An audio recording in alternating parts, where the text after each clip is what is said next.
Selamat pagi, terima kasih untuk kesempatan yang diberikan. Dalam video kali ini, saya akan mempresentasikan mengenai materi manajemen produksi dalam produktivitas. Sebelum itu, perkenalkan nama saya Anastasia Kansil dari kelas MB2 NIM 2003-2005. Dalam video kali ini, saya akan menjelaskan mengenai pengertian produktivitas, kedua pengukuran produktivitas, sumber produktivitas, faktor yang mempengaruhi produktivitas, mutu dan produktivitas, peningkatan dalam organisasi, dan tenaga kerja. Baiklah, kita masuk dalam materi pertama, yaitu mengenai tentang pengertian produktivitas. Pengertian produktivitas sangat berbeda dengan produksi, tetapi produksi merupakan salah satu komponen dari usaha produktivitas selain kualitas dan hasil keluarannya. Produksi adalah suatu kegiatan yang berhubungan dengan hasil keluaran dan umumnya dinyatakan dengan volume produksi. Sedangkan produktivitas berhubungan dengan efisiensi penggunaan sumber daya, yaitu masukan dalam menghasilkan tingkat perbandingan antara keluaran dan masukan. Kemudian kita masuk dalam materi kedua, yaitu pengukuran produktivitas. Pengukuran produktivitas merupakan suatu alat manajemen yang penting di semua tingkatan ekonomi. Pengukuran produktivitas berhubungan dengan perubahan produktivitas sehingga usaha-usaha untuk meningkatkan produktivitas dapat dievaluasi. Kemudian tujuan pengukuran ini adalah untuk menilai apakah efisiensi produktif meningkatkan atau menurun. Hal ini berguna sebagai informasi untuk menyusun strategi bersaing dengan perusahaan lain, sebab perusahaan yang produktivitasnya rendah biasanya kurang dapat bersaing dengan perusahaan yang produktivitasnya tinggi. Oleh sebab itu, setiap perusahaan untuk mencapai produktivitas yang tinggi dengan berbagai macam cara, misalnya melalui perbaikan alat teknologi atau peningkatan sumber daya manusia. Kemudian kita masuk lagi ke materi ketiga, yaitu sumber-sumber produktivitas.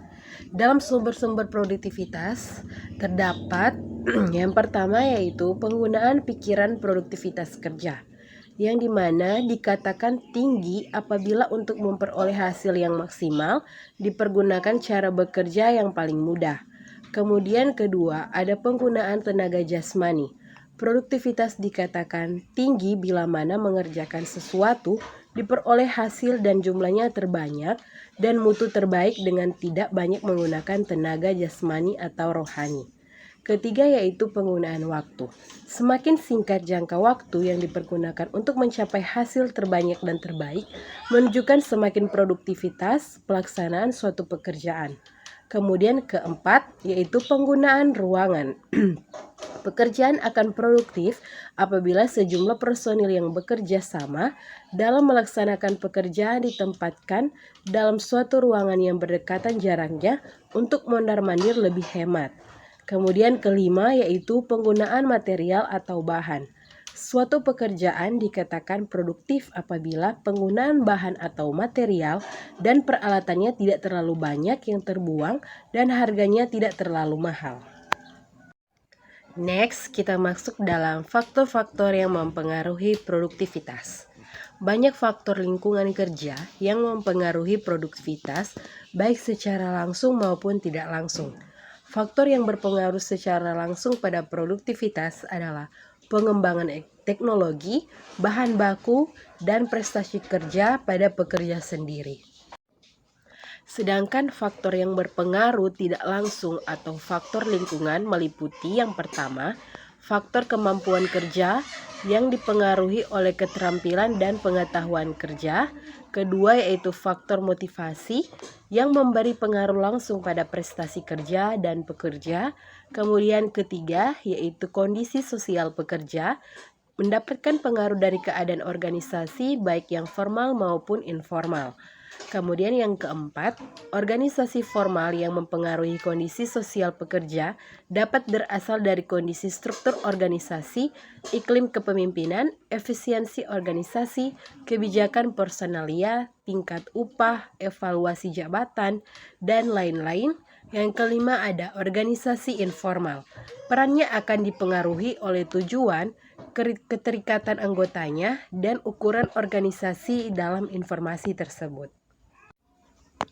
Next, kita masuk dalam materi yang kelima, yaitu mutu dan produktivitas.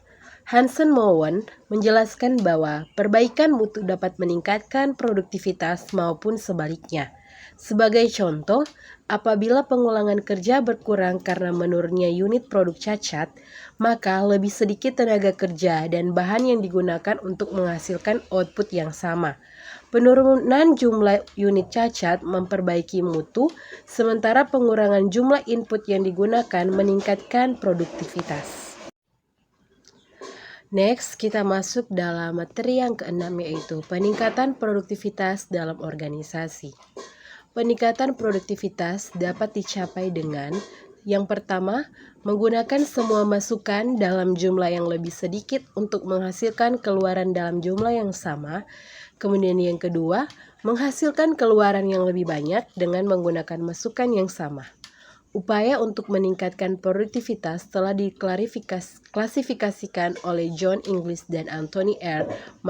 Marcione, baik sebagai pendekatan bimbang maupun pendekatan inkremental.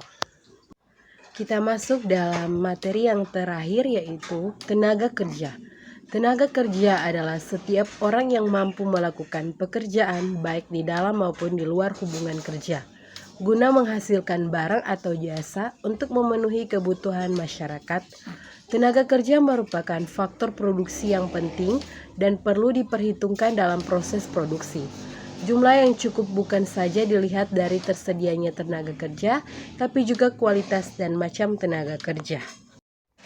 Baiklah, sekian dari presentasi saya mengenai tentang materi produktivitas.